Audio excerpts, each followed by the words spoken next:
Hello friends, હાર્દિક સ્વાગત છે તમારા બધાનું। તો આજે હું તમારી સાથે લીલી તુવેરમાંથી બનતી કચોરીની રેસીપી શેર કરીશ। તમે જો મારી આ રીતે કચોરી બનાવશો તો તમારી કચોરી પણ બહાર જેવી જ એકદમ ટેસ્ટી અને ક્રિસ્પી બનશે। તો રેસીપી એન્ડ સુધી ખાસ જોજો। તો ચાલો હવે તેની રેસીપી સ્ટાર્ટ કરીએ। તો સૌપ્રથમ આપણે લોટ બાંધવાનો છે। તો તેની માટે અહીંયા મેં 1 વાટકી ઘઉંનો લોટ લીધો છે। ત્યાર પછી અહીંયા મેં 1 વાટકી મેંદો લીધો છે। તમારે જો આ કચોરી એકલા ઘઉંના લોટનો ઉપયોગ કરીને અથવા તો એકલો મેંદો યુઝ કરીને પણ બનાવી હોય તો બનાવી શકો છો। ત્યાર પછી તેની અંદર સ્વાદ પ્રમાણે મીઠું એડ કરશું। લગભગ મેં અડધી ચમચી જેટલું કર્યું છે અને એક નાની ચમચી મેં અજમો એડ કર્યો છે। આવી રીતે હાથેથી મસળીને એડ કરશું। ત્યાર પછી હવે તેની અંદર તેલ એડ કરવાનું છે મોણ માટે।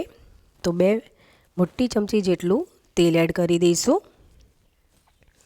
કચોરીનું બહારનું લેયર એકદમ ક્રિસ્પી બને તે માટે મોણનું પણ એકદમ પરફેક્ટ હોવું જરૂરી છે। તો 2 વાટકી લોટ સામે મેં 2 મોટી ચમચી જેટલું તેલ એડ કર્યું છે। પહેલાં હાથેથી મિક્સ કરી લેવાનું છે। અહીંયા મિક્સ થઈ ગયું છે। તમે જોઈ શકો છો કે મુઠ્ઠી વળે છે, મતલબ કે મોણ એકદમ પરફેક્ટ છે। હવે થોડું થોડું પાણી એડ કરતા જઈશું અને લોટ બાંધી લેવાનો છે। તો લોટ આપણે બહુ વધારે પડતો કઠણ પણ નહીં અને બહુ વધારે ઢીલો પણ નહીં, એ પ્રમાણે બાંધવાનો છે। તો હવે તમે અહીંયા જોઈ શકો છો કે મેં લોટ બાંધી અને રેડી કરી લીધો છે। આ લોટને હવે આપણે ઢાંકી અને 10 થી 15 મિનિટ માટે રેસ્ટ ઉપર મૂકવાનો છે। ત્યાર પછી હવે અહીંયા મેં એક મિક્સર જાર લીધું છે। મેં 500 ગ્રામ તુવેર લીધી હતી, તેમાંથી દાણા કાઢીને મેં રેડી કરી લીધા છે। તો મારે 2 વાટકી દાણા થયા છે। તમારી પાસે જો ઇલેક્ટ્રિક ચોપર અથવા તો ચીલી કટર આવે છે તેમાં પણ તમે દાણા ક્રશ કરી શકો છો। હવે આપણે કન્ટિન્યુઅસ નથી મિક્સરને ચલાવવાનું, પલ્સ મોડમાં રાખી અને ક્રશ કરવાનું છે। તો અહીંયા મેં ક્રશ કરી લીધું છે। બહુ ફાઇન પેસ્ટ ન થવી જોઈએ। ત્યાર પછી હવે અહીંયા મેં ગેસ ઉપર એક પેન રાખી દીધું છે। હવે તેની અંદર તેલ એડ કરી દઈશું। તો મેં 2 મોટી ચમચી જેટલું તેલ એડ કર્યું છે। તેલ ગરમ થાય એટલે 1 ચમચી જીરું એડ કરી દઈશું। જીરુંને બરાબર સ્પ્લેટર થવા દઈશું। ત્યાર પછી તેની અંદર 2 મોટા લીલા મરચાં આવી રીતે ઝીણા કટ કરીને મેં એડ કર્યા છે। તમે તમારા ટેસ્ટ એકોર્ડિંગ એડજસ્ટ કરી શકો છો। ત્યારબાદ 1 ચમચી આદુની પેસ્ટ એડ કરી દઈશું અને બંનેને તેલમાં બરાબર સાંતળી લેવાના છે। ત્યાર પછી અહીંયા મેં 2 ચમચી સફેદ તલ એડ કર્યા છે। તો આ રીતે સ્ટફિંગમાં સફેદ તલ એડ કરવાથી તેનો ટેસ્ટ ખૂબ જ સરસ આવે છે અને તેને પણ આપણે તેલમાં એકવાર સાંતળી લેવાના છે। ત્યાર પછી આપણે જે દાણા મિક્સરમાં ક્રશ કર્યા હતા તે બધા જ તેની અંદર એડ કરી દેવાના છે અને એકવાર મિક્સ કરી લેવાનું છે। સ્ટફિંગ બનાવતી વખતે ગેસની ફ્લેમ લો જ રાખવાની છે, કેમ કે તમે જો થોડીક પણ હાઈ ફ્લેમ રાખશો તો સ્ટફિંગ નીચે બહુ જ બેસશે। હવે તેની અંદર 1 ચમચી જેટલી વરિયાળી એડ કરી દઈશું અને સ્વાદ પ્રમાણે મીઠું એડ કરવાનું છે। લગભગ મેં અડધી ચમચી જેટલું કર્યું છે અને ફરીથી બરાબર એકવાર મિક્સ કરી લેવાનું છે। તો હવે તમે અહીંયા જોઈ શકો છો કે મેં મિક્સ કરી લીધું છે। આપણે સ્ટફિંગને આવી રીતે થોડી થોડી વારે મિક્સ કરતા જ રહેવાનું છે। હવે કવર કરી અને કૂક કરી લઈશું। 2 થી 3 મિનિટ થાય એટલે ફરીથી ખોલી લેવાનું છે। ખોલી અને પછી ફરીથી આવી રીતે મિક્સ કરી લેવાનું છે। તો અહીંયા મિક્સ થઈ ગયું છે। આવી રીતે એક સરખું સ્પ્રેડ કરી અને ફરીથી કવર કરી અને કૂક કરી લઈશું। તો ટોટલ સમય લગભગ 8 થી 10 મિનિટ જેટલો લાગશે।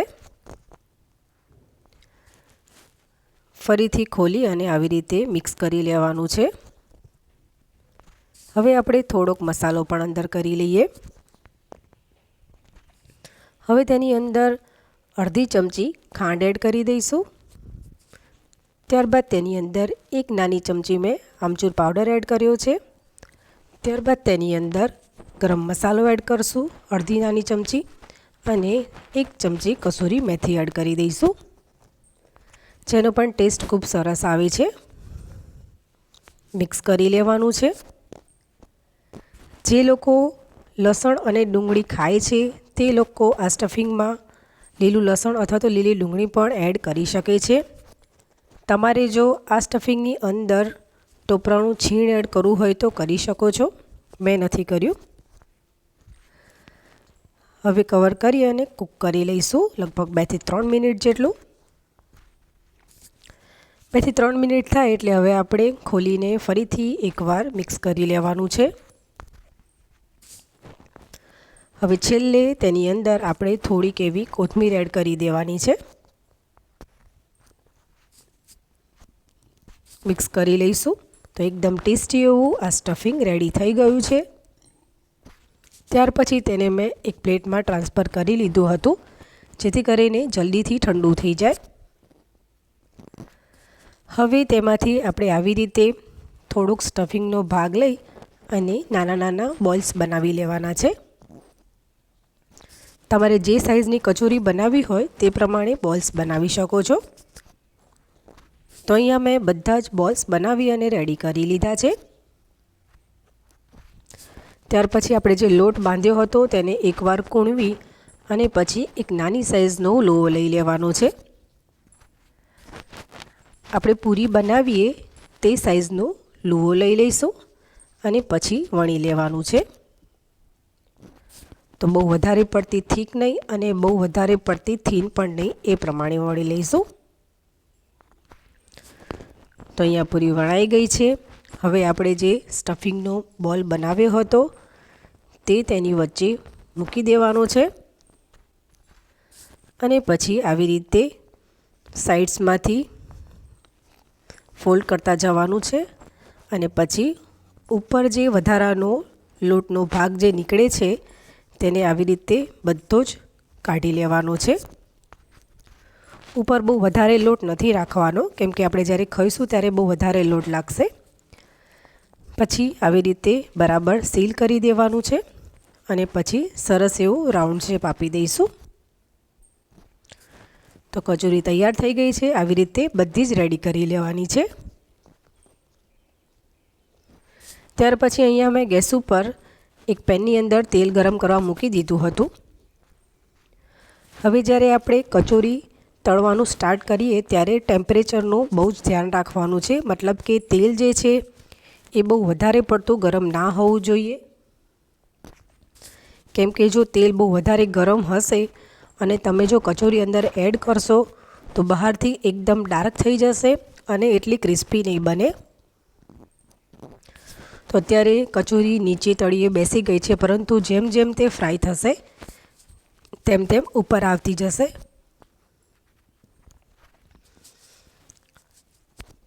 આવી રીતે આપણે ઉપર થોડુંક તેલ એડ કરવાનું છે, પરંતુ હલાવવાની નથી. 2 થી 3 મિનિટ થાય એટલે આવી રીતે આપણે પલટાવશું. ગેસની ફ્લેમ કચોરી એડ થઈ જાય પછી લોટું મીડિયમ જ રાખવાની છે અને આવી રીતે પલટાવતા જઈને કચોરીને બધી બાજુએથી લાઇટ ગોલ્ડન બ્રાઉનની થાય ત્યાં સુધી તળી લેવાની છે. તો અહીંયા તમે જોઈ શકો છો કે લગભગ 6 થી 7 મિનિટ પછી કે કચોરી જે છે એ બહારથી સરસ એવી લાઇટ ગોલ્ડન બ્રાઉનની થઈ ગઈ છે. હવે તેને આપણે બધી જ તેલની બહાર કાઢી લેવાની છે અને પછી સર્વ કરી લેવાની છે. તો અહીંયા મેં તેને ગ્રીન ચટણી સાથે સર્વ કરી લીધી છે. ખરેખર ફ્રેન્ડ્સ, તમે પણ જો આ રીતે કચોરી બનાવશો તો તમારી કચોરી પણ બહાર જેવી એકદમ ટેસ્ટી અને ક્રિસ્પી જ બનશે. તો ફ્રેન્ડ્સ, તમને મારી આજની રેસીપી ગમી હોય તો લાઈક કરજો, ફ્રેન્ડ્સ અને ફેમિલીમાં શેર કરજો અને સબસ્ક્રાઈબ કરી બેલ આઇકન જરૂરથી પ્રેસ કરજો, જેથી કરીને બધી નોટિફિકેશન જલ્દીથી મળતી રહે. તો ચાલો ફરીથી મળીશું એક નવી રેસીપી સાથે. ત્યાં સુધી આવજો.